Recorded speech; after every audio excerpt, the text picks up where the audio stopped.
لیکن ہوتا ہے. تو آئیے اب ان لوگوں کا موقوف جو انکار کرتے اس مخلوق کا اور کہتے نہیں ایسی کوئی مخلوق ہے ہی نہیں جو گرم مزاج آدمی مرد ہوتے ہیں یا آدمی ہوتے ہیں یا انس ہوتے ہیں انسان ہوتے ہیں، بس وہی جن یہاں مراد ہے. جبکہ رب العزت فرق کرتا وما خلقت الجن والانس، فرق کیا وخلق الجان، اور ہم نے جن کو پیدا کیا. یہاں فرق بتایا جا رہا ہے واضح، یہاں فرق واضح ہے. پھر بھی لوگ کہتے ہیں نہیں غصے والے انسان جن ہیں اور سادے انسان وہ انس ہے. یاد رکھیے اس کی کوئی دلیل نہیں ہے، یہ بنا سر پیر کی منمانی تفسیر اور بات ہے جو بہت سے لوگ آپ دیکھیں گے تفسیروں میں بھی یہ غلطی کر چکے ہیں. تو اللہ رب العزت نے ان دونوں کو الگ الگ گنوایا، سورۃ الجن میں ان کا واقعہ گنوایا اور رسول اللہ صلی اللہ علیہ حدیث شریفہ میں بار بار اس کا تذکرہ آیا.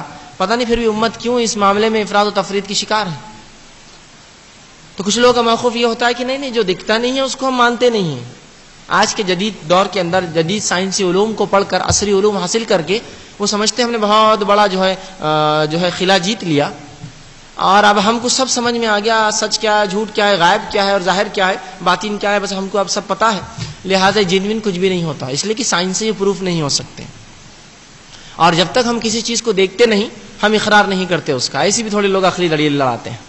آئیے ہم دیکھتے ہیں کیا واقعے میں انسان زندگی میں اپنے وہ چیز ہے جس کو دیکھ نہیں پاتا، چھو نہیں پاتا، محسوس نہیں کرتا، کیا انکار کرتا ہے؟ آئیے دیکھتے ہیں. ہم عام زندگی میں تو وہ چیزیں جن کو نہ چھو پاتے ہیں، نہ محسوس کر پاتے ہیں، نہ جان پاتے ہیں، ایمان رکھتا ہے. لیکن دین کے معاملے میں نہیں وہ تو سب دکھتے وکھتے نہیں، سب فالتو باتیں، وہ نہیں ماننا چاہیے. آئیے بتاتا ہوں. لوگ کہتے ہیں میرا بینک اکاؤنٹ ہے. میرا یہ سوال ہے کہ آپ نے کبھی دیکھا آپ کا بینک اکاؤنٹ کہاں رہتا ہے؟ کئی مینیجر کو بولی میرا بینک اکاؤنٹ بتائیے، وہ نہیں کچھ بینک اکاؤنٹ نہیں رہتا، سب ایک جگہ پیسہ جمع ہوتا، تم کو ایک پاس بک دیتے، چیک بک دیتے، بس یہی اکاؤنٹ جاؤ پاگل چالے مت کرو باقی بینک میں. تو آپ بولیں ارے میں بینک اکاؤنٹ کو مانتا ہی نہیں، وہ دکھتا ہی نہیں ہوتا. بینک اکاؤنٹ کسی نے دیکھا کیا آج تک؟ بڑے بڑے لوگوں کے اکاؤنٹس ہوتے کروڑوں کے، کسی نے دیکھا اپنا بینک اکاؤنٹ؟ نہیں. پھر بھی ایمان رکھتے ہیں اس پر. تعجب کی بات ہے، اللہ اور اس کے رسول کی باتوں سے انکار کرتے ہیں اور دنیا کی چھوٹی موٹی باتوں پہ اقرار کرتے ہیں اور یہ مانتے ہیں کہ غائب میں بھی کچھ چیزیں ہوتی ہیں. یہ سمجھ میں نہیں آتی. لوگ کہتے ہیں کہ عام زبان میں مجھے بخار ہے. سوال یہ کیا بخار کو دیکھا کبھی؟ کیا چھوا اس کو تم نے؟ پھر کیسا مانتے ہو؟ مانتا نہیں بخار ہے جاؤ. آپ کہ نہیں وہ اس کی علامات سے محسوس ہوتا ہے، جسم گرم ہو جاتا ہے اور فلاں فلاں ہوتے، ہاتھ پیر دکھتے تو ہاں علامتوں سے ظاہر ہوتا ہے. تو بہت سی چیزیں ہم دیکھ نہیں پاتے دنیا میں، ان کی علامتوں سے اس پہ ایمان رکھتے ہیں. خود رب العزت کی ذات کس نے دیکھی؟ اللہ رب العزت قرآن میں سورہ بقرہ میں پہلی صفت متقین کی فرماتا ہے الذین یؤمنون بالغیب، ایمان لاتے ہیں غائب پر. غائب کیا ہے؟ جو دیکھ نہیں سکتے، جو چھو نہیں سکتے، یہی تو غائب ہے. اگر صحابہ کہتے نہیں جو دکھتا نہیں وہ تو ہم ایمان نہیں لا سکتے، تو ایمان بالغیب تو پورا ہی ایسا ہے. نہ اللہ کو کسی نے دیکھا، نہ فرشتوں کو کسی نے دیکھا، نہ نبیوں کو کسی نے اصلی شکل میں دیکھا، نہ کتابوں کو ہم نے دیکھا اصلی شکل میں جو لوح محفوظ پر ہے. اس کے علاوہ جو نہ ہم نے آخرت کو دیکھا، نہ تقدیر کو دیکھا. تو ایسی بہت سی باتیں ہوتی ہیں. نہ جنت دیکھا، نہ جہنم دیکھا، پھر بھی ایمان لاتے ہیں. تو اس طرح سے افراد و تفرید کے شکار نہ ہوں. بہت سی چیزیں جس کو ہم دیکھ نہیں پاتے اس پر ایمان رکھتے ہیں. میرا سوال ہے، بہت سے بچے کیمسٹری سے پڑھتے ہیں، بایولوجی سے پڑھتے ہیں، ان کے سبجیکٹس ہوتے ہیں. وہ لوگ کیمسٹری کا ٹیچر جو بتاتا ہے اس پر ایمان لاتے ہیں لیکن رسول اللہ کی باتوں پر ایمان نہیں لاتے ہیں. اس نے کہہ دیا کہ یہ پروٹون سے، یہ نیوٹرون سے، یہ الیکٹرون سے، ایمان لا لیا. میرے سوال یہ کیا کسی نے دیکھا آج تک ایک نے بھی ہم میں سے پروٹون، نیوٹرون سے، الیکٹرون کیسے ہوتے ہیں؟ ایمان لائے لیکن رسول اللہ کی اور اللہ کی کتاب کی بات آئی تو کیوں یہ اقرار، یہ انکار کا جو ہے رویہ اختیار؟ نہیں ثابت نہیں، چھوڑ دو. سوال ہے میرا، لوگ مائکرو بایولوجی پڑھتے ہیں، جراثیموں کے بارے میں علم حاصل کرتے ہیں.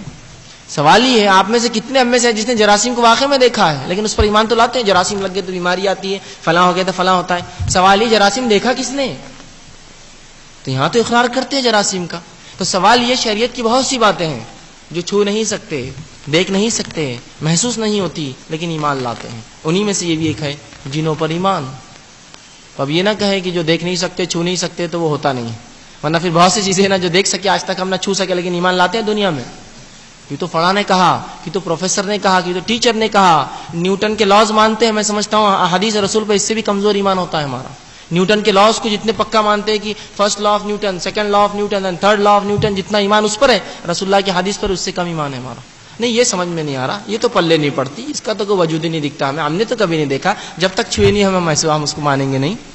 تو یہ رویہ مت اختیار کیجیے شریعت کے معاملے میں. شریعت ہماری عقلوں سے بہت اونچی، بہت پاک اور بہت اعلیٰ ہے. ہاں یہ کہیے اللہ میرا ذہن اتنا قاصر ہے، سمجھ نہیں پا رہا ہے، تو مجھے ہدایت دے کہ میں تمام چیزوں کو سمجھ سکوں۔ بہرحال تو بہت سی چیزیں دنیا میں ہوتی ہیں جو ہم ایمان لاتے ہیں لیکن ان کو کبھی دیکھ نہیں پاتے اور چھو نہیں سکتے۔ انہی میں سے ایک چیز ہے جنوں کا وجود۔ جنوں کا وجود یہ ایک اللہ کی مخلوق ہے۔ رسول اللہ صلی اللہ علیہ وسلم ان کے تعلق سے حدیث میں فرماتے ہیں اور کہتے ہیں، مسلم کی روایت ہے، اللہ نے جو ہے فرشتوں کو نور سے پیدا کیا، جنوں کو آنکھ سے پیدا کیا، اور آدم کو اس چیز سے پیدا کیا جس کے تعلق سے بتا دیا گیا ہے، مطلب اللہ کی کتاب میں ذکر کر دیا گیا ہے، مطلب مٹی سے پیدا کیا۔ تو یہاں تین مخلوق کو الگ الگ گنوایا، ایک فرشتوں کا تذکرہ کیا، نور سے پیدا کیا۔ یہ مکلف نہیں اللہ کی عادت، یہ مکلف، یہ اس کے جواب دہ مخلوق نہیں، یہ تو وہی کرتی ہے جو اللہ چاہتا ہے، اطاعت گزار مخلوق، اس کو چوائس بھی نہیں، کوئی اختیار نہیں اچھے اور برے کا، اس کو تو چھوڑ دیجئے۔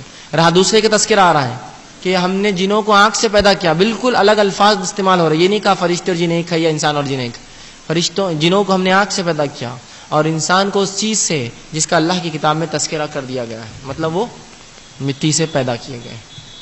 آئیے ہم دیکھتے ہیں، جب یہ بات ہمارے سمجھ میں آ گئی کہ یہ جن بھی اللہ کی ایک مخلوق ہے، یہ بھی مکلف ہے، اب آئیے ان کے تعلق سے چند باتیں رکھتا ہوں۔ مقصد یہ نہیں ہے کہ آپ کو ڈراؤں اور گھبراؤں،